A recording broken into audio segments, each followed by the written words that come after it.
Panorama group, जो सोचता है वो करता है।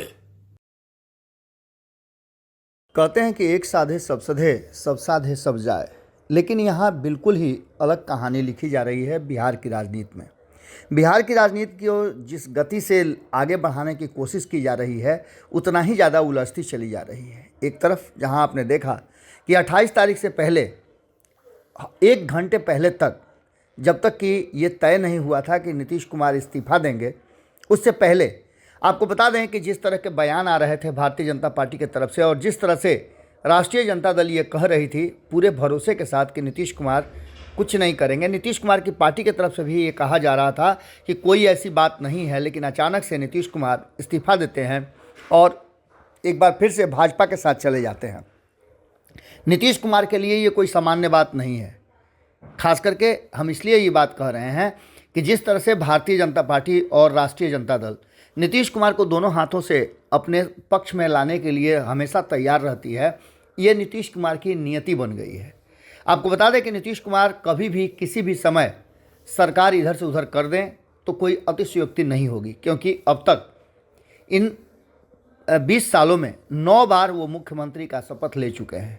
हालांकि आपको बता दें जो वर्तमान परिस्थितियां बनी हैं उसमें आसान नहीं है अभी भी नीतीश कुमार के लिए बहुमत साबित करना, लेकिन नीतीश कुमार हैं, इसके लिए वो अपने रास्ते तय कर लिए होंगे। इस बार ज़्यादा प्रेशर भारतीय जनता पार्टी पर है, लेकिन इसके साथ साथ एक और बड़ी बात है कि पहले वाली रणनीति और पहली वाली राजनीति बिल्कुल बदल चुकी है। नीतीश कुमार भले ही राजनीतिक रूप से इधर से उधर कर दें, उनके पास ये मादा है, लेकिन इस बार एनडीए में नीतीश कुमार अगर चाहेंगे कि उनकी चले तो ये संभव नहीं हो पाएगा। एक बार फिर से नीतीश कुमार के लिए मुश्किल हो सकती है और एनडीए में नीतीश कुमार के लिए रास्ते आसान नहीं होंगे।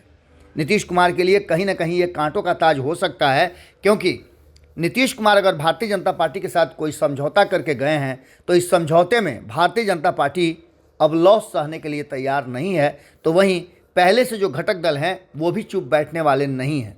आपको याद होगा कि नीतीश कुमार के आने की सुगबुगाहट और हमारे द्वारा की गई खबरों को लेकर के जो मंथन चल रहे थे, उस मंथन में उपेंद्र कुशवाहा सहित जीतन राम मांझी हों या फिर चिराग पासवान, इन सबको पता था कि अगर नीतीश कुमार आते हैं तो क्या होगा। चिराग पासवान को पता था कि नीतीश कुमार ही वो शख्स हैं जो बार बार चिराग पासवान ने कहा भी था कि उनकी पार्टी को तोड़ने में उनकी अहम भूमिका रही है।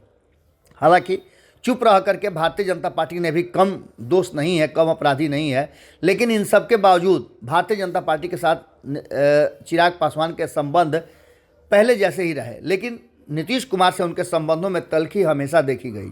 अब जबकि नीतीश कुमार एक बार फिर से एनडीए में आएंगे, इस बात को लेकर के जहां चिराग पासवान चिंतित थे, तो वहीं दूसरी तरफ जीतन राम मांझी और उपेंद्र कुशवाहा के लिए भी ये बहुत कठिन घड़ी थी, क्योंकि इससे पहले भी नीतीश कुमार के एनडीए में जाने के बाद वो एनडीए छोड़ चुके हैं।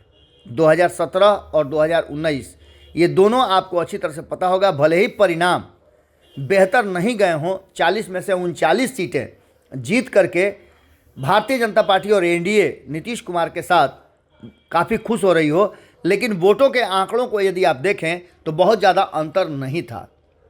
कारण ये था कि चिराग पासवान तब एनडीए का हिस्सा हुआ करते थे और 6 में से 6 सीटें उन्होंने जीती थी। खास करके अगर आंकड़ों की बात करें तो आपने देखा होगा कि 2019 में भारतीय जनता पार्टी के जीत के आंकड़े और जो डिफरेंस था वो काफ़ी था, तो वहीं नीतीश कुमार के जो कैंडिडेट जीते थे उनके जीत हार का आंकड़ा बहुत कम था। इसके सीधे मायने हैं कि नीतीश कुमार पर वो लागू नहीं होता है, और ख़ास करके जो पिछले 20 वर्षों से वो बिहार की गद्दी पर हैं तो एंटी इनकम्बेंसी भी लागू होती है। ये बातें हम तब भी कह रहे थे जब वो महागठबंधन में थे, अब एनडीए में भी गए हैं। तो भारतीय जनता पार्टी का उद्देश्य यही था कि जो वोट बैंक एमओआई समीकरण में जुड़ेगा नीतीश कुमार का, वो वोट बैंक अब उससे हट जाए, जिसका फ़ायदा कि भारतीय जनता पार्टी को मिले। लेकिन इन सब के बीच खास करके सीट शेयरिंग के समझौते में ये पेच फंसना जरूरी है।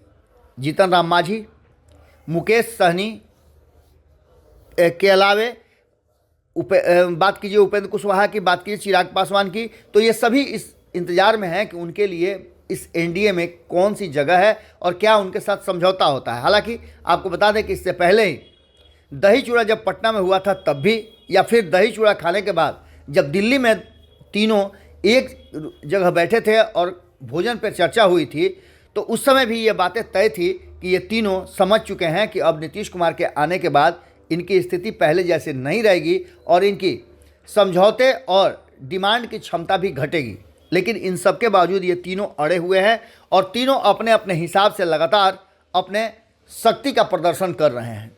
आपको बता दें कि जीतन राम मांझी ने तो सरकार पर ही निशाना साध दिया है और ये कहा है कि सरकार बनी है तो हमें फिर उस पुराने ढर्रे पर ही क्यों। बहुत सारे डिमांड भी किए हैं और बहुत सारे ऑफर की जानकारी भी दी है। तो वहीं चिराग पासवान की बात करें या उपेंद्र कुशवाहा की, दोनों अपनी अपनी रैलियां करने में मशगूल हैं। दोनों लगातार बिहार में आने वाले राजनीतिक जो मौसम होगा उस मौसम को भांपना शुरू कर चुके हैं। ऐसी स्थिति में आप समझ सकते हैं कि भारतीय जनता पार्टी के लिए नीतीश कुमार का आना और आने के उद्देश्य की पूर्ति करना आसान नहीं होगा, क्योंकि अगर ये तीनों कहीं ना कहीं विद्रोह कर देते हैं तो इस बार 2019 जैसी स्थिति नहीं होगी, बल्कि नीतीश कुमार के आने का जो गुस्सा है खास करके सवर्णों में, वो गुस्सा कहीं ऐसा ना हो कि शिफ्ट हो जाए। इन सारी बातों को लेकर के एक बात तो तय मान के चलिए कि सभी चाहते हैं कि नरेंद्र मोदी की सरकार बने। जैसा कि आपने देखा होगा सर्वे रिपोर्ट आया है, लेकिन नीतीश कुमार के आने के बाद से इस सर्वे रिपोर्ट को अब आप दूसरे तरफ भी देख सकते हैं। यदि ये तीनों एनडीए से बाहर होते हैं तो नीतीश कुमार के वोट बैंक के सहारे भारतीय जनता पार्टी का 40 की 40 सीट जीतने का जो सपना है वो टूट भी सकता है, क्योंकि इस बार तेजस्वी यादव और महागठबंधन जिस तरह से बिहार में अपना पूरा का पूरा स्ट्रक्चर बदल दिया है, वो कहीं ना कहीं डरा रहा है एनडीए और भारतीय जनता पार्टी को। जुड़े रहिएगा भारत लाइव के साथ, खबरों का सिलसिला लगातार जारी है। बहुत बहुत धन्यवाद। पनोरमा ग्रुप, जो सोचता है वो करता है। अगर ये वीडियो पसंद आई और वह बिहार के राजनीति और बिहारियत से सरोकार रखेनी तो सब्सक्राइब बटन दबा के चैनल के सब्सक्राइब कर ली। ओजे एगो घंटी बा, ओकरा बटन दबा देला से कुल सटीक और मारक खबर रुआ मुफ्त में मिल जाई। अगर रुआ पत्रकारिता के हमनी के नया प्रयोग में सहयोग कर चाहतानी तो ज्वाइन बटन दबा दी। पेटीएम नंबर नोट कर ली 9386816700। धन्यवाद।